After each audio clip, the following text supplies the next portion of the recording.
Bien, allons-y donc sur cette loi normale. Alors il faut évidemment commencer par définir cette loi, et puisqu'on a des lois, une variable aléatoire qui suit des lois continues, vous savez qu'une loi va être en fait définie par sa densité, par la fonction qui permet de calculer des probabilités. Pour la loi uniforme, c'était une fonction constante sur un intervalle AB, comme ceci. Pour la loi exponentielle, c'était une fonction exponentielle, donc il y avait une courbe comme ça qui permettait de calculer des probabilités sur 0 plus l'infini.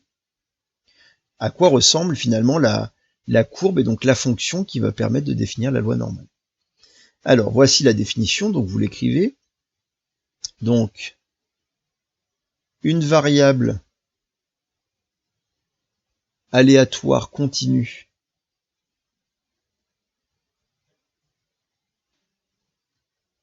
grand X. Alors, hop. Alors, tu vois pas toujours pas mon écran, Lucas. Bah voilà, toujours le même problème. Donc une variable aléatoire continue grand X d'espérance. Alors, espérance, on va prendre mu. Vous vous rappelez, mu, c'était la lettre qu'on avait utilisée pour la valeur moyenne, mais ça tombe bien puisque justement, rappelez-vous qu'une espérance, c'est aussi une valeur moyenne de la variable aléatoire. Donc d'espérance mu et d'écart type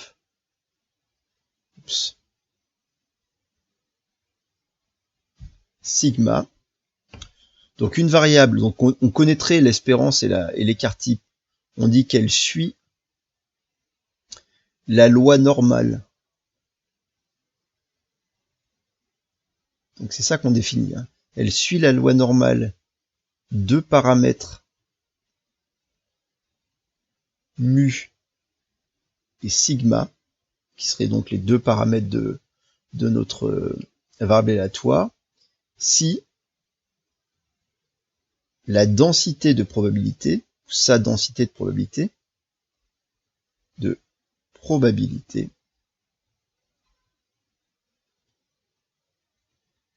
et la fonction, alors on la note souvent phi, définie sur R,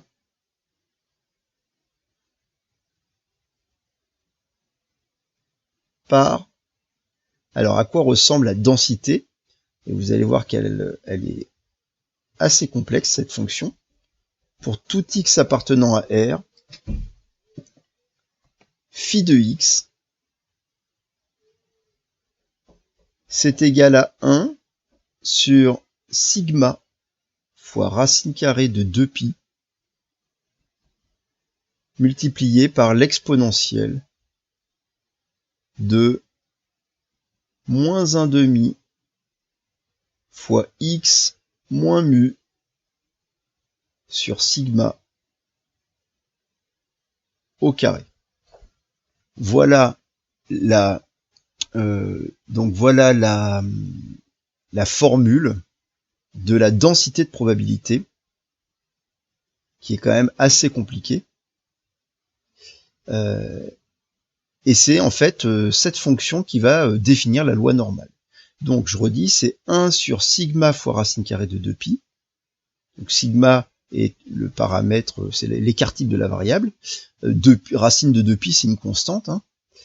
Multiplié par exponentielle, autrement dit, il y a encore une exponentielle dans cette loi normale, dans la densité de la loi normale, mais elle est un peu plus compliquée que la loi exponentielle. Et donc le coefficient, ce qu'il y a dans l'exponentielle, il y a du moins 1/2, donc un coefficient, et ensuite c'est du x moins mu sur sigma au carré. Bon, alors, on sait que c'est donc cette fonction qui nous permet de calculer des probabilités. Comment ? Vous savez qu'il faut calculer des intégrales de cette fonction pour être capable de calculer des probabilités. Alors, plusieurs remarques à rajouter donc à cette définition. La première remarque, c'est que cette fonction, on ne peut pas calculer une primitive de cette fonction phi. Et donc le fait de ne pas pouvoir calculer une primitive de cette fonction phi fait qu'on ne va pas pouvoir utiliser cette fonction pour calculer des probabilités grâce aux primitives. C'est pour ça qu'on va beaucoup utiliser les calculatrices. Donc on ne sait pas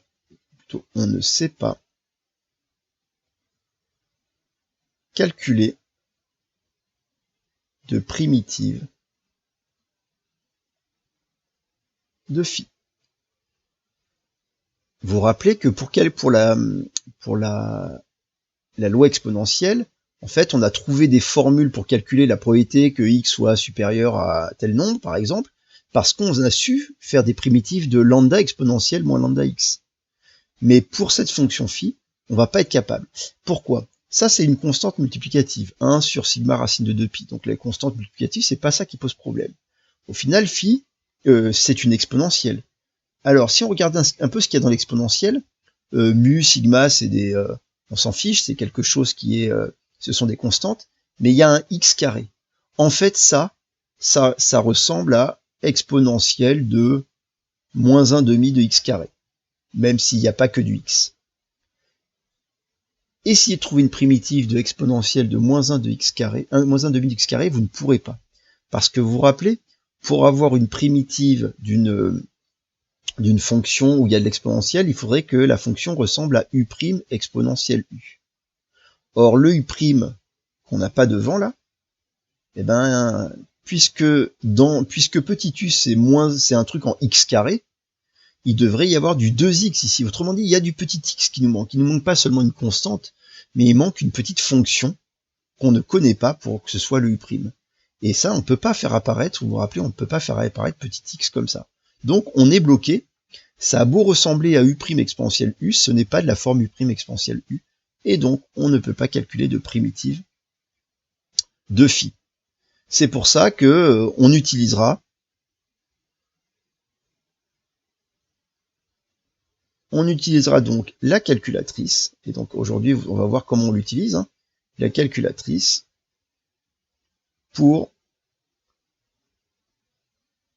calculer des probabilités. En fait, dans votre calculatrice, il y a des petits programmes qui permettront de calculer des probabilités avec quand grand X suit une loi normale, mais en fait sans passer par une primitive. Ils utilisent d'autres techniques qui permettent de calculer des intégrales, en particulier des petits programmes qui utilisent les suites, qui permettent de calculer des intégrales sans connaître la primitive de la fonction. Bon, première chose. Deuxième petite remarque. Ok, je voulais quand même vous allez me rajouter à l'intérieur de votre définition la notation. Donc on note grand X suit, vous vous rappelez, c'est cette petite flèche là, suit la loi normale. Alors je vous ai dit les paramètres c'est mu et sigma, donc vous avez le droit d'écrire mu sigma, mais en vrai dans la pratique c'est pas l'écart type qu'on écrit, c'est la variance comme deuxième paramètre. Dans la plupart des cas, bon, c'est une petite subtilité qui est un peu compliquée, et puis des fois on préfère marquer mu sigma, mais sinon vous allez rencontrer soit ça, soit vous allez rencontrer n mu sigma au carré, c'est-à-dire la variance. Rappelez-vous que la variance c'est le carré de l'écart type. Bon, si vous avez oublié, c'est pas grave. Bon, on a besoin de connaître en tout cas ces deux paramètres, puisqu'ils interviennent dans la densité, et ils vont intervenir aussi dans vos calculs. Ensuite, de quoi a-t-on besoin? Enfin, qu'est-ce qui est important? Ben, ce qui est important, c'est pas parce que on sait pas trop faire des calculs avec cette fonction qu'on ne connaît pas la courbe représentative de cette fonction. Cette fonction, elle a une courbe représentative qui est très importante, et donc cette courbe, elle a une forme particulière. On appelle ça une forme en cloche. Donc vous écrivez en remarque la courbe représentative de phi a une forme en cloche,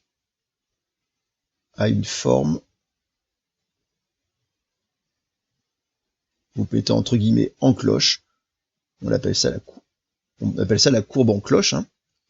Et voici deux petits exemples. Voilà, ici vous avez cette fameuse courbe en cloche, regardez, où il y a une belle symétrie. Alors elle est plus ou moins, ici je vous ai mis, on a mis deux paramètres, mu égale 1,6 et sigma égale 0,2, ça vous donne cette forme-là. Et si on a mu égale 0,9 et sigma égale 0,4, on obtient cette courbe. En fait, je vais vous en montrer d'autres des courbes, hein, mais c'est pour vous montrer quelle est la forme donc de la courbe de la densité qui, enfin de la densité de la loi normale. Bon, tout de suite, on va remarquer quelque chose d'important graphiquement. Regardez la valeur de mu. Là, vous avez les deux paramètres de la loi, mu et sigma. Mu égale 1,6. Où est-ce qu'on lit le 1,6 sur cette courbe? Là, regardez, 1,6, il est là. 1,6, c'est l'abscisse du sommet. En fait, cette courbe en cloche, elle a un sommet, hein, le sommet ici. Et voyez que 1,6, ça a l'air d'être la valeur de mu. C'est-à-dire que cette courbe, elle a l'air d'admettre une symétrie par rapport à la droite verticale d'équation x égale mu. Est-ce que ça a l'air d'être le cas ici? On avait mu égale 0,9.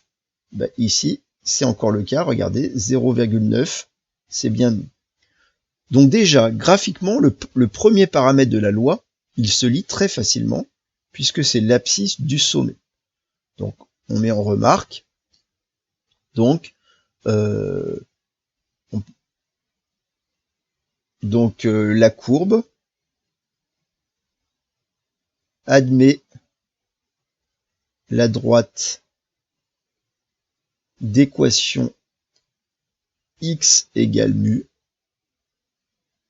comme axe de symétrie. Vous voyez qu'il y a une symétrie par rapport à cette droite verticale, comme axe de symétrie.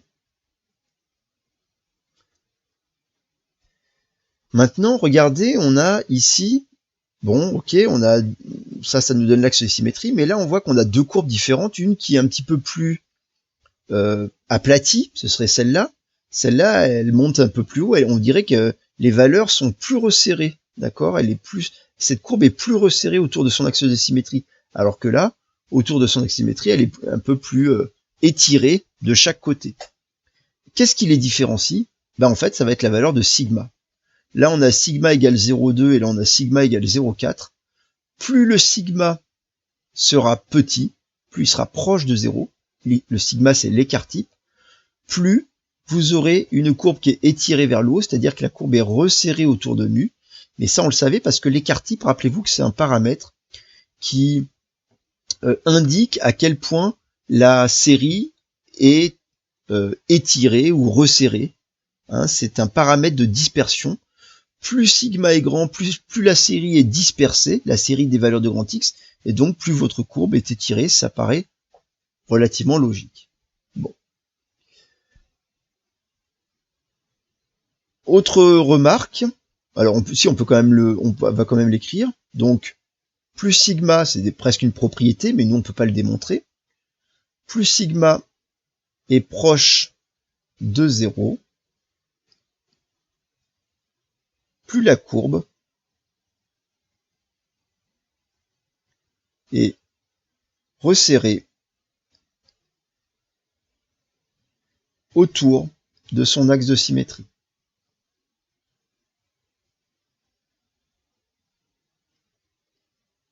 Là, on observe quelques petites propriétés de cette courbe.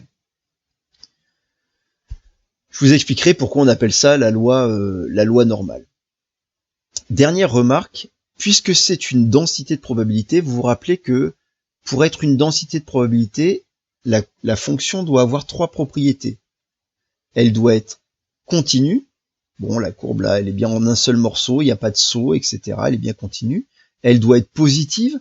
Oui, ça a bien l'air d'être tout positif. Et puis quand vous regardez cette expression, sigma, c'est un écart type, il est positif. Racine de 2pi, c'est un nombre positif. Une exponentielle est toujours positive. Donc la fonction est bien strictement positive, pas de problème. Et la dernière propriété, c'est qu'il faut que l'intégrale sur l'ensemble dans lequel on étudie donc la variable aléatoire, l'intégrale doit être égale à 1. Autrement dit, l'aire qui est sous la courbe, entre la courbe et l'axe d'abscisse, doit faire 1. Alors j'ai un peu oublié de vous dire un truc quand même. C'est que j'ai oublié mais c'est écrit ici, c'est que quand on écrit pour tout x appartenant à R, ça veut dire que votre variable aléatoire continue, elle prend ses valeurs dans R. Autrement dit, elle va de moins l'infini à plus l'infini. N'oubliez pas que pour la loi exponentielle, on était, grand X prenait ses valeurs sur 0 plus l'infini, de 0 à plus l'infini. Pour la loi normale, on était sur un intervalle, on était entre A et B. Pour la loi uniforme, pardon. Et pour la loi normale, on est sur R tout entier. Donc la courbe, elle va de moins l'infini à plus l'infini. Et donc, l'air qui est sous la courbe, c'est-à-dire que l'intégrale entre moins 1 et 1 de phi de x dx, l'intégrale entre moins l'infini et plus l'infini de phi de x dx, ça doit être égal à 1. Oui, si l'air total sous la courbe ne fait pas 1, on ne peut pas calculer des probabilités. C'est notre 100% de chance, si vous voulez. Bon, donc, cette loi normale,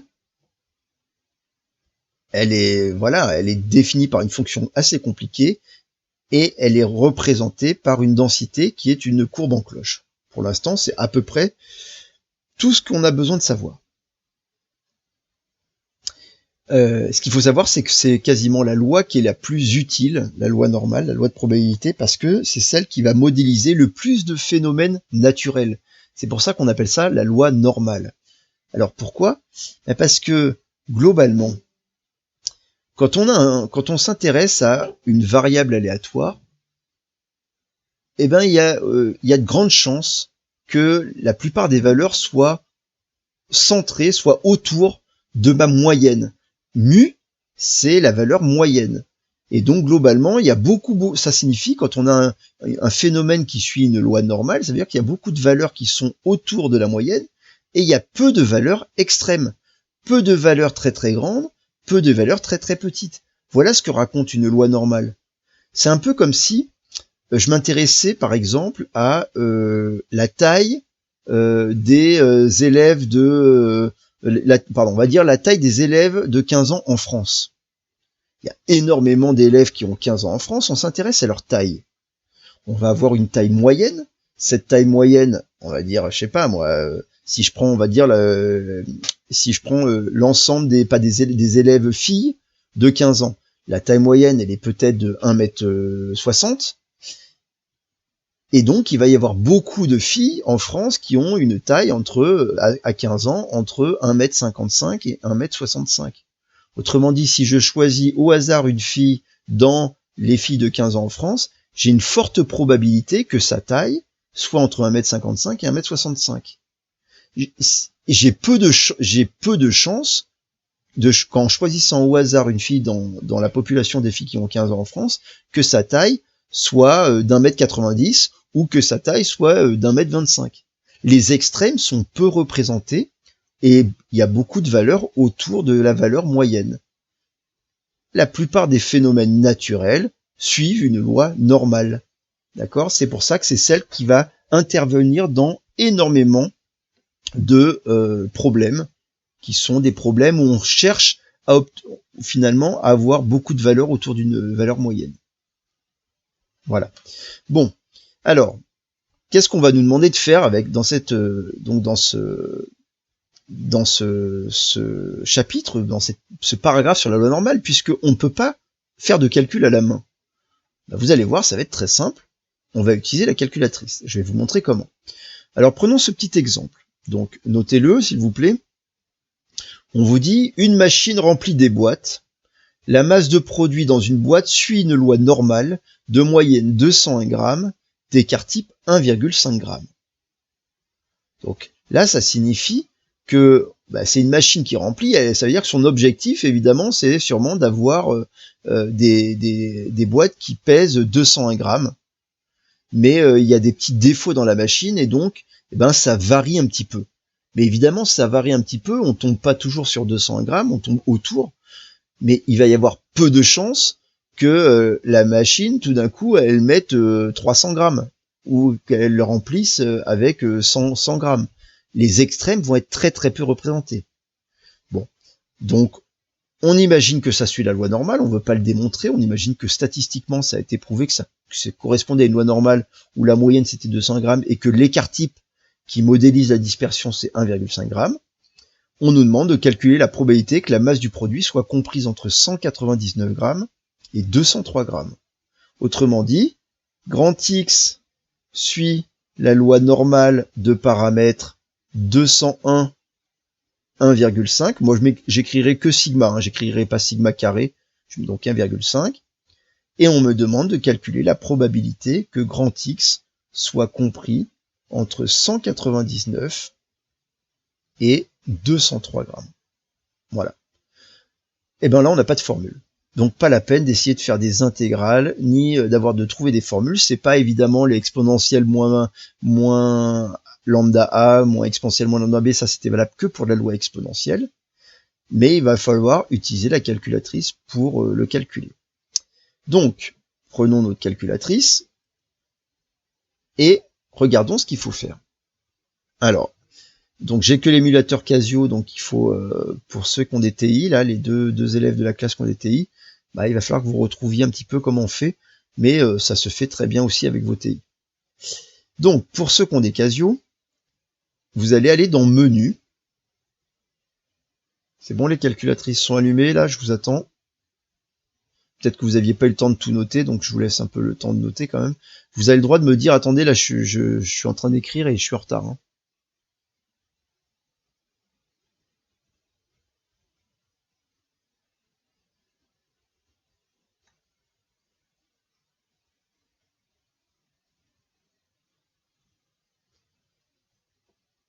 Ok, allez, on y va. Donc, on a les calculatrices. On veut calculer la probabilité que x soit entre 199 et 203.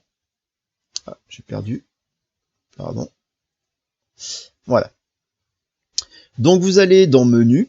Et dans Menu, vous allez aller dans Stat. C'est-à-dire le menu qui est juste, la rubrique qui est juste à côté, là. Le mode qui est juste à côté, Statistiques. Hein, on fait les probabilités, les statistiques sont évidemment très proches. Et nous, et là, ici, on va aller dans Dist. Donc, rappelez-vous, je vous avais fait, donc, pendant les vacances, je vous avais fait une petite vidéo sur la loi binomiale, sur un rappel des exos de la loi binomiale, et en particulier sur l'utilisation de la calculatrice pour calculer des probabilités d'une variable aléatoire qui suit la loi binomiale. Ben, on va utiliser cette fois la loi normale. Alors, ça s'appelle Dist parce que ce sont des distributions, des répartitions, si vous voulez, la manière dont c'est distribué les valeurs de grand X. Donc on appelle ça en statistique des distributions. Et ici, vous avez plusieurs noms de lois. Donc là, on reconnaît BINM, c'est pour la loi binomiale. Et nous, c'est évidemment la loi normale qu'on va utiliser. Donc F1, loi normale. Donc pour la loi normale, vous avez le choix entre NPD, NCD ou inverse normale. Le NPD, on va pas l'utiliser. Alors, pour la loi binomiale, c'était pour calculer la probabilité que x était exactement égal à une valeur. Vous vous rappelez que pour une loi continue, la probabilité que x soit égal à un nombre, c'est toujours 0. Pour une variable aléatoire qui suit une loi continue.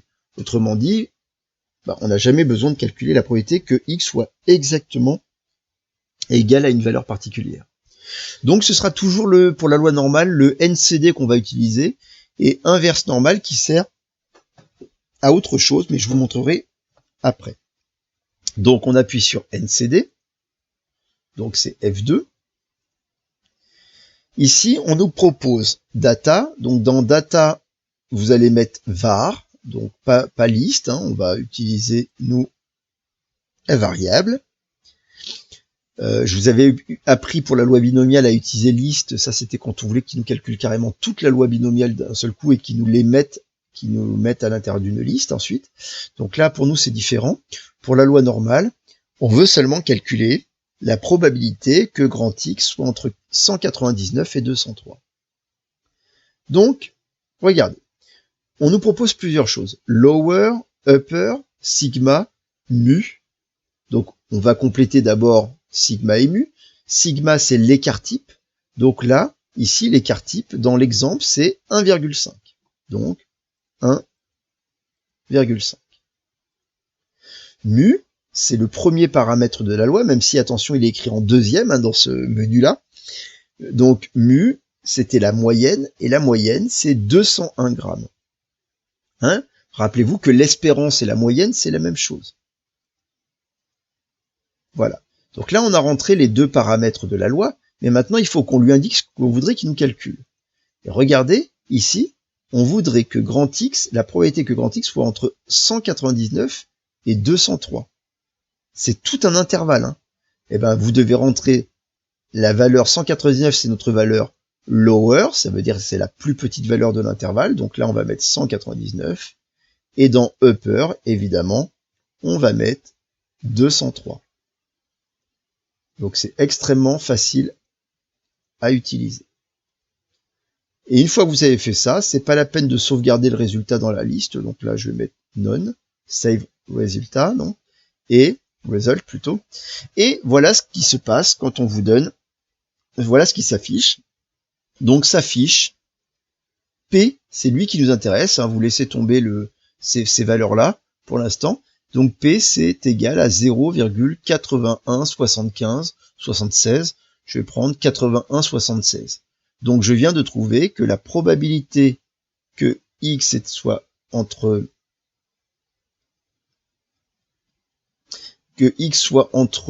199 et 203, c'était environ égal à 0,8176. D'accord, 0,8176, si j'arrondis à 10-4 près. C'est bon, vous avez vu les paramètres, hein, il y a 4 paramètres à rentrer. Il y a les paramètres de la loi, mu et sigma qui sont à tension inversée, et puis le lower et le upper qui est la plus petite valeur de grand X de notre intervalle et la plus grande valeur. Donc ici, on voulait que ce soit entre 199 et 203. Voilà. Et ça vous donne tout de suite la probabilité. Et donc, clairement, on peut dire il y a environ 81,76% de chances que la masse du produit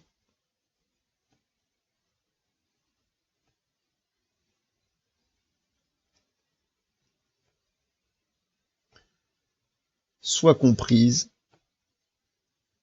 entre 199 grammes et 203 grammes. Voilà l'application, ce petit exemple, c'est vraiment la base, ce qu'on peut vous demander de plus simple. On vous donne une variable aléatoire, donc qui est une grandeur physique souvent, qui suit une loi normale où on vous donne les deux paramètres de la loi, et on vous demande de calculer la probabilité que X soit comprise entre deux valeurs. Ça se fait entièrement à la calculatrice. Je vous rappelle, graphiquement, hein, si je refais un petit graphique comme ça, que j'ai une loi ici, j'ai une loi normale. Ici, par exemple, la valeur moyenne, c'est 201. Voilà. Et on me dit que, en gros, si je me place sur l'intervalle à peu près 199 et puis 203, on va dire à peu près là, voilà, et bien que cette aire-là, ça représente 80,76% de l'aire totale. Alors là, je suis peut-être un peu éloigné, peut-être que je suis allé un peu loin, c'est peut-être plutôt...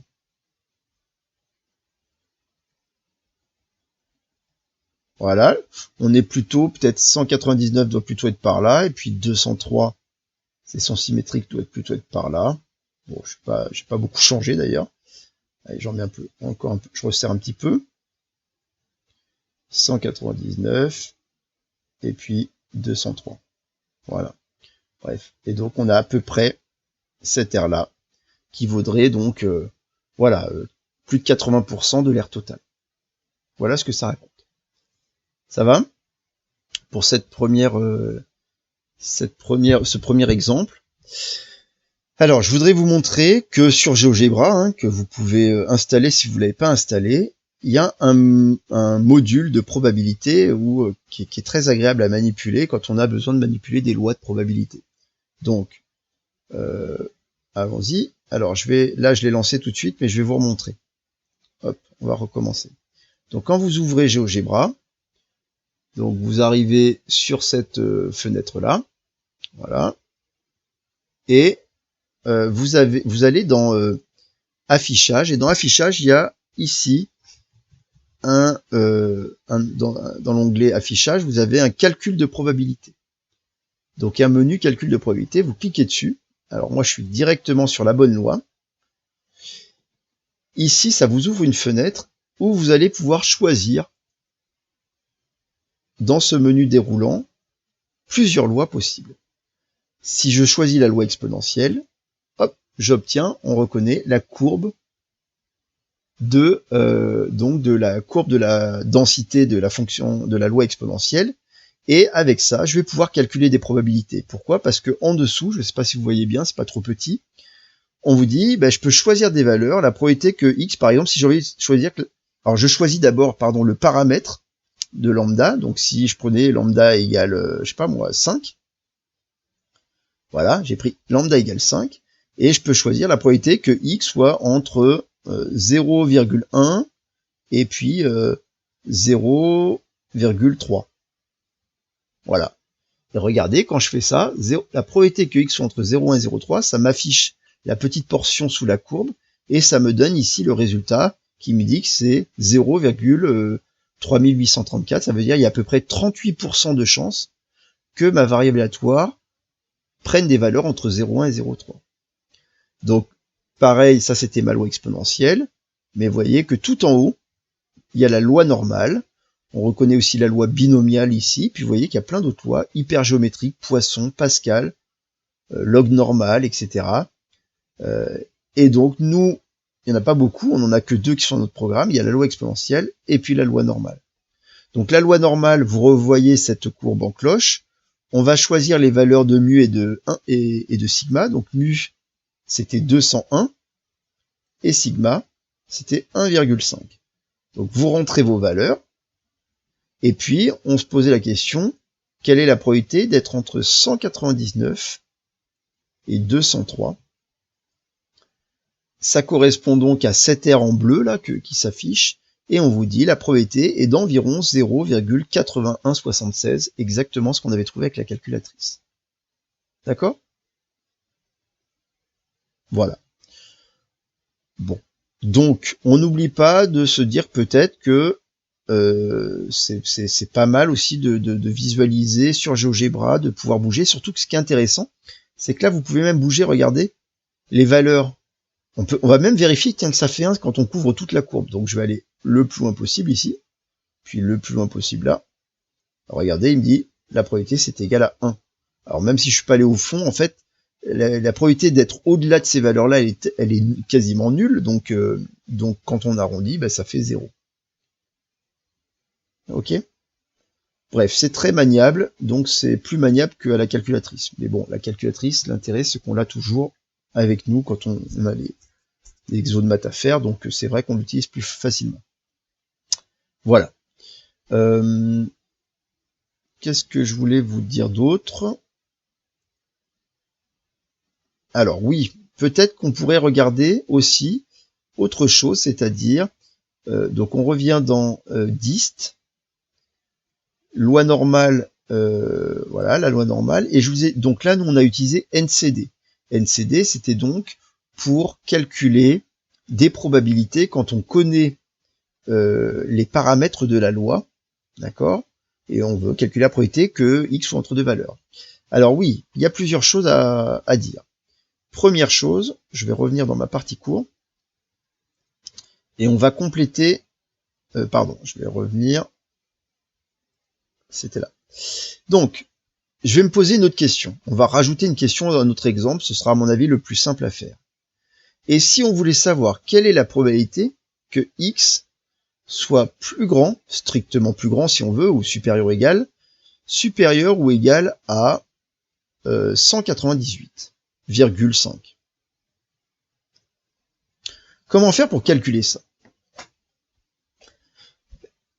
Donc on sait que, regardez, avec GeoGebra, je peux me placer à 198,5.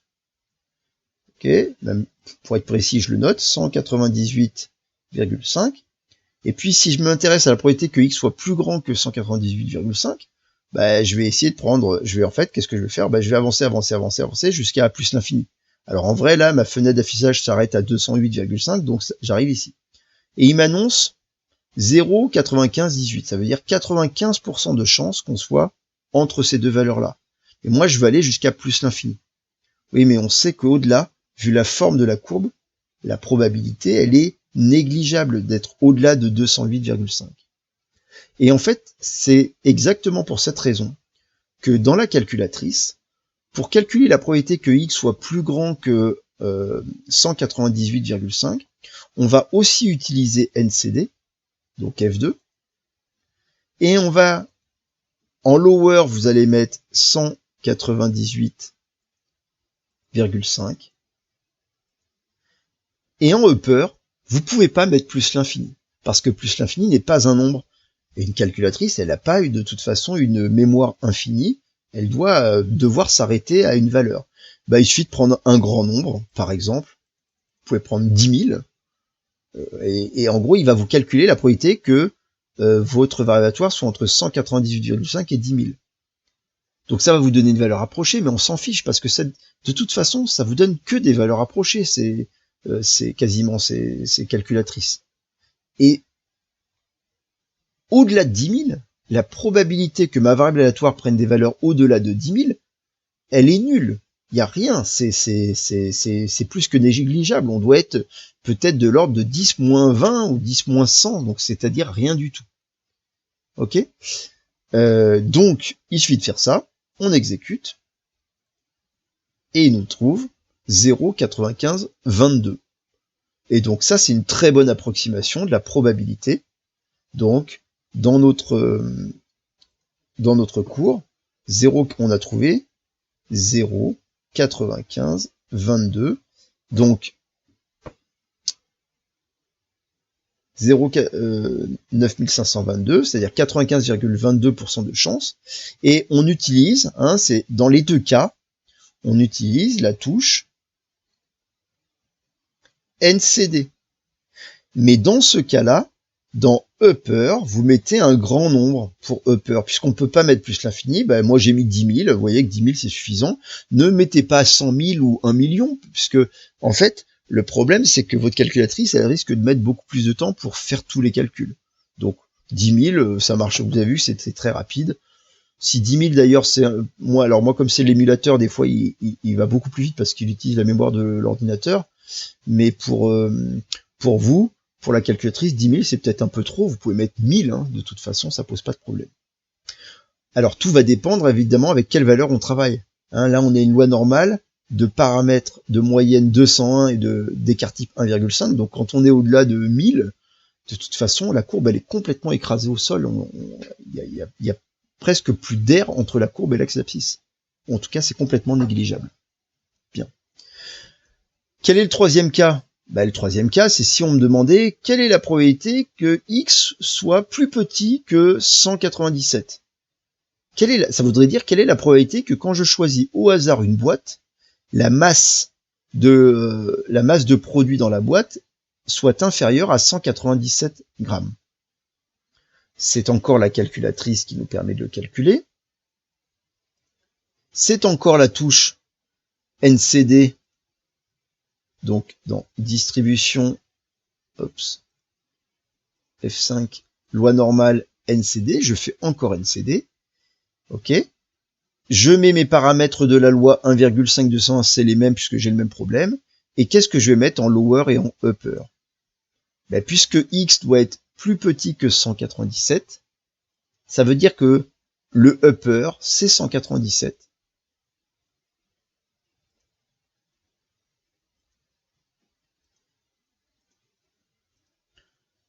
La question, c'est qu'est-ce qu'on met en lower? On va mettre quelque chose dont on est sûr que, finalement, ce qui est en dessous va être négligeable. Vous pouvez mettre moins 10 000. Vous pouvez pas mettre moins d'infini, mais vous pouvez mettre moins 10 000, par exemple. Et donc, la calculatrice va nous calculer la probabilité que la masse soit entre moins 10 000 et 197. Vous voyez qu'en plus, ça n'a pas de sens d'avoir une masse négative. Donc, on pourrait en fait mettre 0 et ça nous donnerait peut-être le même résultat. On peut vérifier.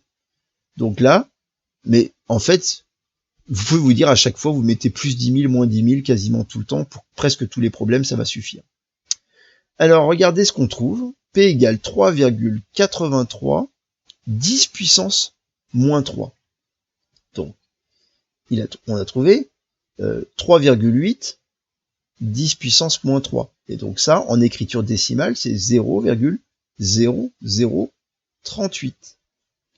Ça veut dire 0,38%. Hein, je vous rappelle que pour l'avoir en pourcent, vous multipliez ce nombre-là par 100 et ça vous fait 0,38% de chance. Ça voudrait dire il y a environ 0,38% de chance, donc moins d'1% de chance, que la masse de produit dans la boîte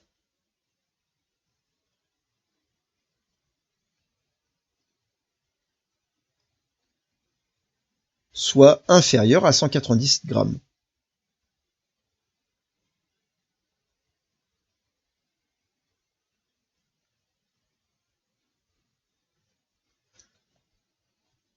D'accord? Donc, voilà comment on va utiliser la calculatrice, le mode statistique de la calculatrice pour calculer des probabilités lorsqu'on a une loi normale. Alors, il nous reste une toute dernière chose à faire pour aujourd'hui, c'est de regarder dans notre calculatrice à quoi sert la dernière touche, le dernier onglet là, c'est-à-dire INVN, qui veut dire inverse normale. Donc, si on réfléchit un tout petit peu, inverse normale, peut-être que ça veut dire que ça fait l'inverse par rapport à ce qu'on fait d'habitude. Alors, regardons, si je vais sur F3, inverse normale, réfléchissons. Data, variable, bon, c'est toujours ma variable X. Sigma et mu, il faut que je les renseigne. Et là, vous voyez qu'il m'a conservé les mêmes que celles que j'avais avant. Donc, on imagine qu'on a toujours notre moyenne qui vaut 201 et sigma qui vaut 1,5. Autrement dit, ce menu nous permet pas de trouver les paramètres. Il faut connaître les paramètres et les renseigner dans le menu. Mais il y a surtout tail et area. Alors, tail, qu'est-ce qu'il nous propose? Il nous propose left, right et center. Donc, regardez, si je mettais center ici, c'est donc F3, donc central, central, voilà, et left gauche et right droite. Et puis ensuite, area, il faut que je renseigne quelque chose. Alors je vous explique. En fait, c'est vraiment cette touche-là, elle va vous permettre de répondre à ce type de problème. Donc je vais poser la question, si par exemple, on voulait savoir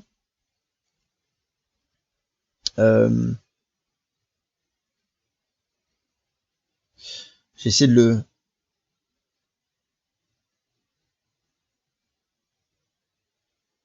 Oui, on voulait savoir ça. Par exemple, l'entreprise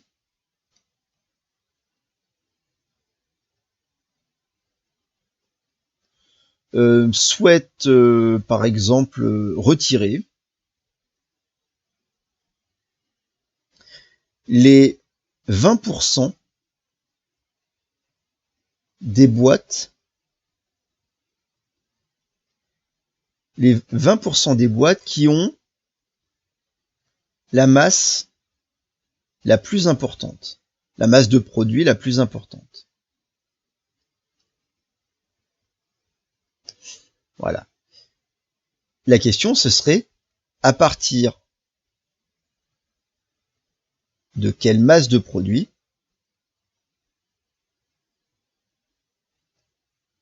doit-on retirer la boîte?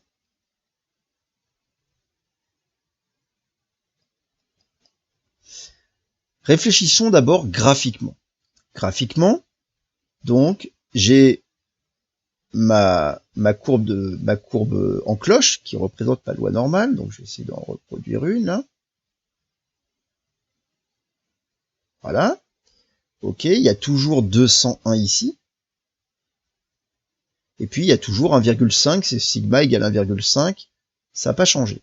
Même si pour l'instant vous savez pas où est-ce qu'il pourrait apparaître sur 1,5.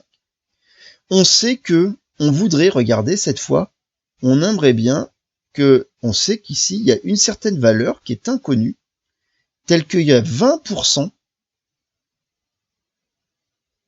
qui lui sont supérieures. Il y a 20% des valeurs qui sont supérieures à cette valeur inconnue. Et on aimerait pouvoir calculer cette valeur inconnue. Si je le traduis en probabilité, ça veut dire la probabilité que x soit plus grand que cette certaine valeur-là est égale à 20%. Et ben c'est la touche, pour trouver cette valeur-là, c'est la touche inverse normale de la calculatrice. C'est pas la probabilité, regardez qu'on veut calculer la probabilité, c'est 20%. Donc on a la probabilité. Cette fois, c'est la valeur qui nous intéresse. Exactement le contraire de ce qu'on a fait là. Ici, regardez, on connaissait la valeur, c'était 198,5, et ça nous a calculé la probabilité. Là, c'était la touche NCD. Mais si la probabilité, je la connais, mais par contre, je veux connaître la valeur, il me faut utiliser la touche inverse normale. Comment? Revenons sur la calculatrice. Donc, c'est toujours les paramètres de la loi, mais je dois choisir tail ou area. Alors tail, on avait dit que c'était left, right et central. Left, ça veut dire gauche, right, c'est droit, et central, ça veut dire centré. Et donc, regardez, ici, ce qu'il faut vous dire, c'est est-ce que l'aire qui nous intéresse, la partie de la courbe qui nous intéresse, est-ce qu'elle est à droite de la valeur? Est-ce qu'elle est à gauche de la valeur? Ben, ici, vous voyez bien que, puisque c'est x supérieur à quelque chose, les valeurs sont à droite. Donc, on cherche. Donc, ici, on va indiquer right dans la partie tail. D'accord? Donc là, on va mettre F2. Maintenant,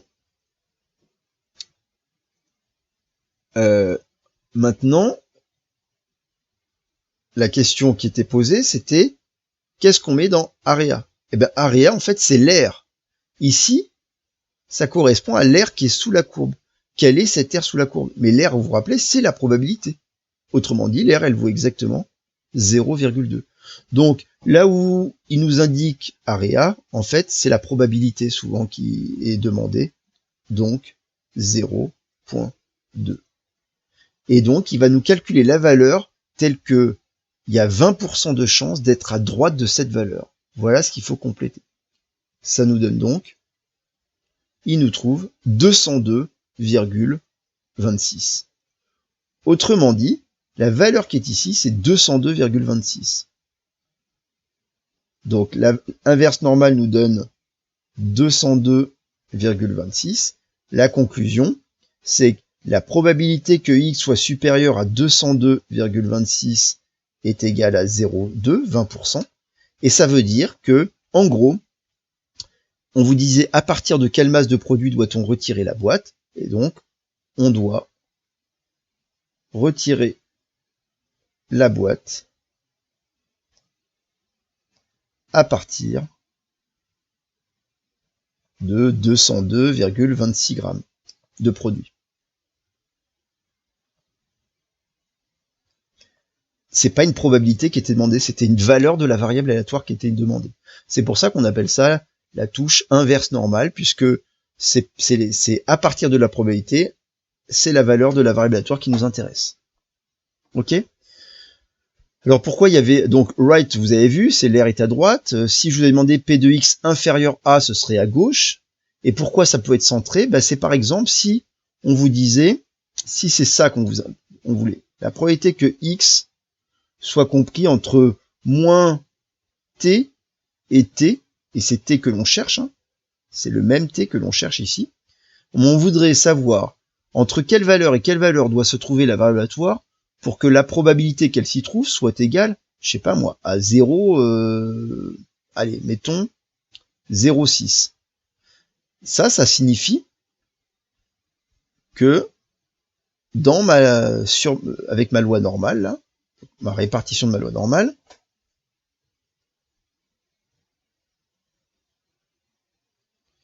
elle est de plus en plus laide, ma courbe, mais c'est pas grave. Voilà. Donc, 201. Ce qu'on voudrait savoir, c'est trouver une valeur de t telle que, alors, excusez-moi, la probabilité que x soit entre moins t et t, c'est pas c'est pas entre moins t et t. On recommence. C'est entre 201 moins t et 201 plus t. Ce serait plus juste d'écrire ça.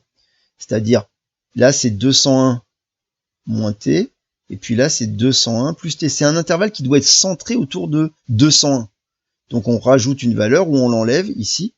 Et donc en gros, c'est ces valeurs-là qui m'intéressent. Quelles sont ces valeurs-là, telles que, mais qui doivent être des valeurs qui sont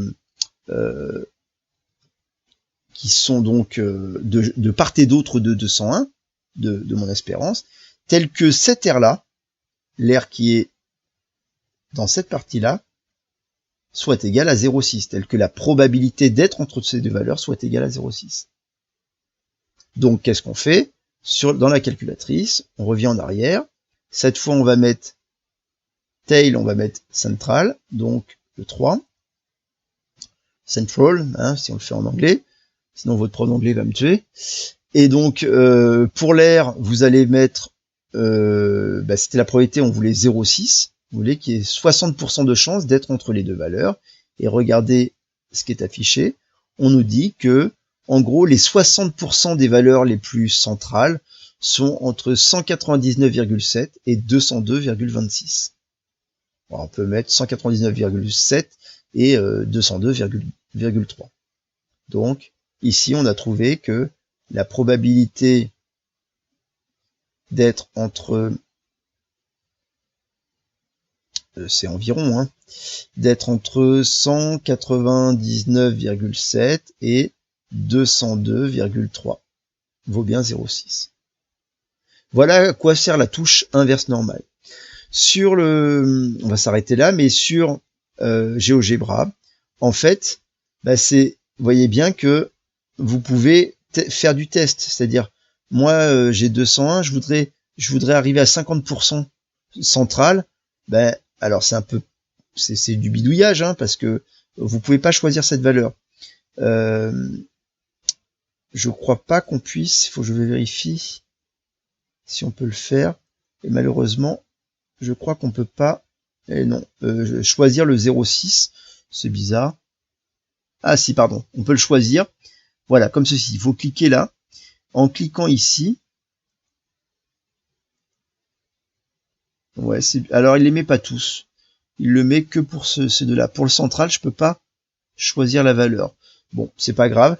Donc là, pour le central, vous êtes obligé, vous, de tester des valeurs jusqu'à avoir à peu près 0,5. Donc voilà, là je suis à peu près à 0,5, mais je suis pas du tout centré, par exemple. Alors que quand vous choisissez avec du P de X inférieur à, là vous pouvez aussi choisir la probabilité. Vous pouvez choisir, par exemple, je veux 25% là, donc je mets 0,25, et il va me trouver exactement la bonne valeur. D'accord, 202,01. Bon. Bref. Alors, on va s'arrêter là. Je vais vous envoyer donc, juste après ça, je vous envoie un mail avec le travail à faire, donc on se revoit que dans une semaine. Donc le travail à faire pour mardi de la semaine prochaine. Vendredi c'est férié. Donc voilà, il y aura quelques exercices de la liste à faire. Faites-les pour vous entraîner. Posez-moi des questions si vous avez besoin. Et voilà, on continue d'avancer. On n'y restera pas très très longtemps. Il nous restera un petit paragraphe à faire sur ce chapitre. Et on passera rapidement au chapitre suivant, qui seront les équations différentielles. Donc un chapitre très important pour ceux d'entre vous qui vont continuer les études dans la filière. Voilà.